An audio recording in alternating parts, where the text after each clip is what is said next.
dance with you today. Because it's Friday and I'm going to go and pray in a little bit. And I tell you, if ever we needed prayer, it's in our country. Only in the Eastern Cape and only in South Africa will you go to Pick n Pay or ShopRite and you will have your groceries bagged by a qualified social worker. You will have your groceries bagged by a qualified civil engineer. You will have your groceries bagged by a qualified accountant. In South Africa. Nowhere else in the world, John, will you have young people who have been promised a future better than their parents, a promise that has been left unfulfilled. I've been going right across our beautiful province over the last couple of weeks. We've contested a number of by-elections, and I'm going to speak about it later on. But I've met young people as I go door to door speaking to our people. Just 2 weeks ago, I was in Clarkson, and I came across a young man by the name of Jonathan. Jonathan has not completed his schooling. And the schools have said to him that we don't have a place for you. And he's gone to the Department of Education in the province, and they never open. They never have electricity anyways. And nobody's there to assist him. We're currently assisting Jonathan. But what really broke my heart is that this is a young man that has potential in loads.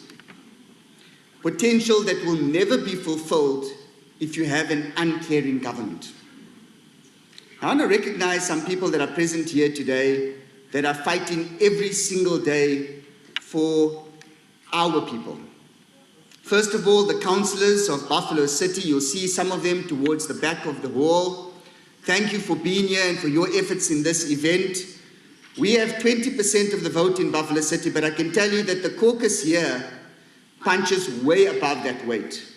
And every single day, they are fighting to ensure that our communities right across Buffalo City are catered to. And we have councillors here. Thank you for the work that you do and that you continue to do. We also have two members of parliament. Sis Tandeka, she's a member of parliament. You'll see her on the right of the hall. I can't see Chantal King. Is Chantal in the hall? But Chantal is present. And these are two members of parliament from the Eastern Cape that are fighting for the people of the Eastern Cape. But we also have former youth chairpersons of the province that come from this municipality. I was listening to Luvo speak earlier, and I must tell you, the Eastern Cape has potential. You saw it, your Buffalo City youth leader that was here earlier. You saw the potential that lies in our members. And Mawetu Kosani, Mawetu, you'll see him on the right of the hall, is a former youth chairperson in the Eastern Cape. And Kwanele Zonke, who's standing next to him, is also a former youth chairperson in the Eastern Cape.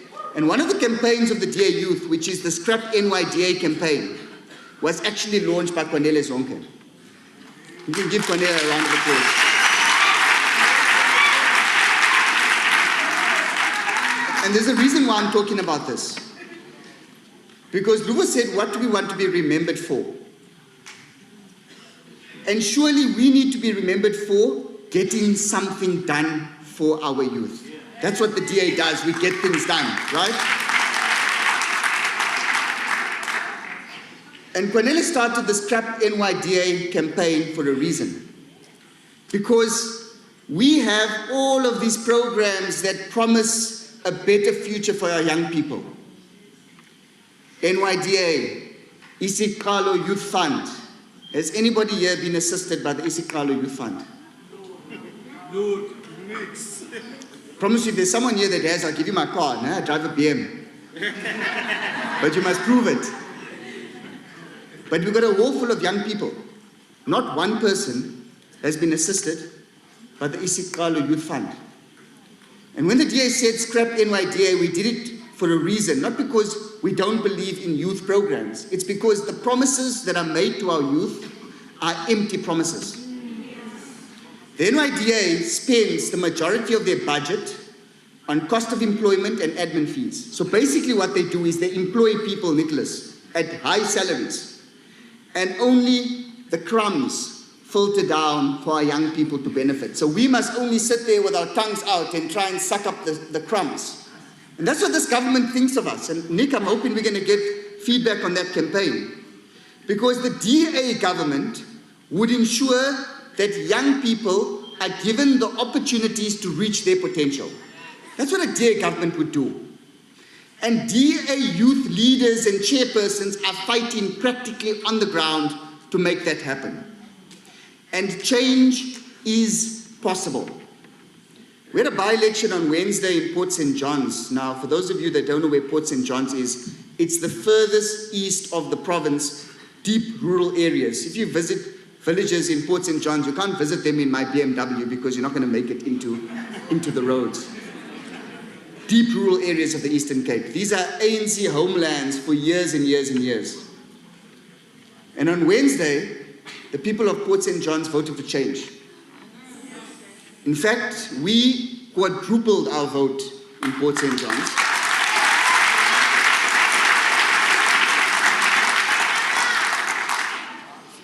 And you know what is really interesting about that result is that all these other parties that are now aligning with the ANC, you know, you get all of these parties, they've got their own names. I'm not going to mention them, but you'll see them in red and in green and in all of these colors, you know.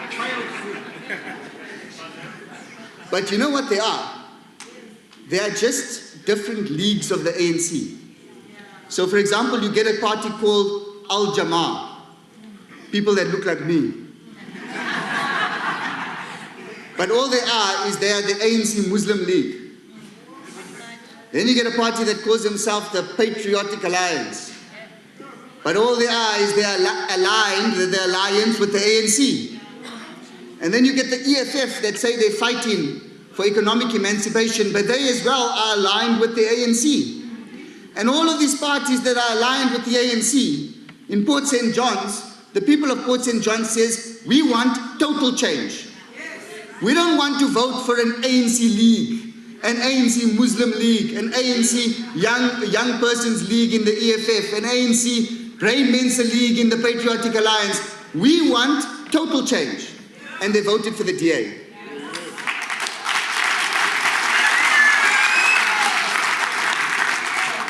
But our youth are not going to be able to vote unless they are registered. And in 2021, we had the lowest turnout of young people voting in any election since '94. The lowest. Because our young people have become disillusioned. Many of our young people don't believe that their conditions can change. And I don't blame them. If you've got a Premier, Oscar Mabuyane, who is able to be enrolled for both an honors degree and a master's degree at the same time, I'd be disillusioned too. Because this is our reality. Our reality is that if you are powerful and connected, anything is possible. But if you're an ordinary South African, nothing is possible. If you are connected and powerful, you can get a job in South Africa. And if you are not connected and powerful, you need to sleep with someone connected and powerful to get a job in South Africa. Guys, your futures, my future, lies in all of our hands.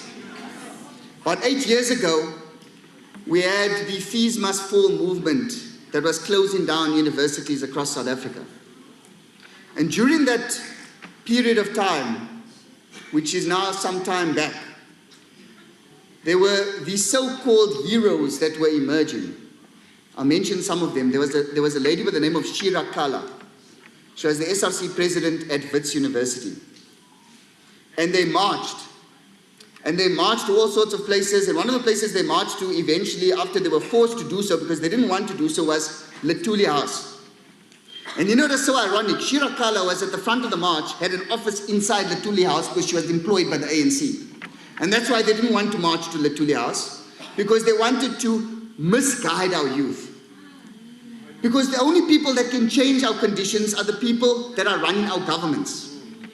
The only people that are going to ensure that we have jobs in our areas, in our provinces, are the people that are investing in the infrastructure in our areas. Those are the people.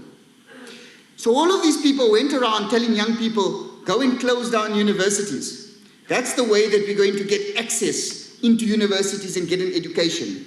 Instead of telling our young people, go and change the government. Because the only way that we're going to get opportunities for young people to reach their potential is to change our government. Now, I don't want us to believe in any more Shira Kalas that are going to misguide us and take us marching somewhere where they already have an office inside that building.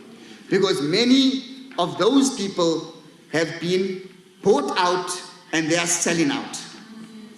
And they are selling us all out. And they continue to sell us out.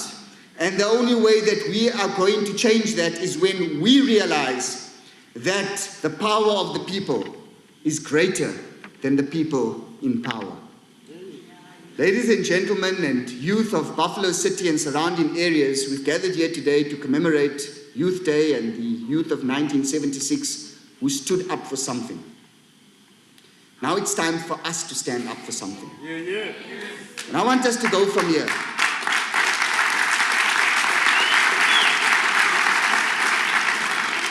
I want us to go from here and do what the people of Port St. John's did, because change is actually scary. Change is scary. I want us to go out and persuade every single young person that has become disillusioned that the only way to bring change is to vote for change, and the only way to vote for change is to register for change. And go and help them to register. Take whatever money we have, let's go and buy data, and let's go and help young people to register.